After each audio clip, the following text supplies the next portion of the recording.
જામનગર શહેરમાં મનપા ટીમે દરેડમાં આવેલા ખોડિયાર મંદિરની મુલાકાત લીધી હતી અને રંગમતી નદીની ફીડિંગ કેનાલની પણ મુલાકાત લેવામાં આવી હતી.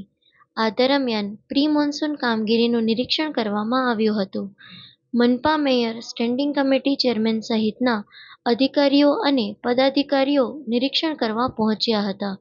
અહીં ફીડિંગ કેનાલમાં કચરો ભરાવાના કારણે ખોડિયાર મંદિર પાણીમાં ગરકાવ થાય છે તેવું જાણવા મળ્યું હતું.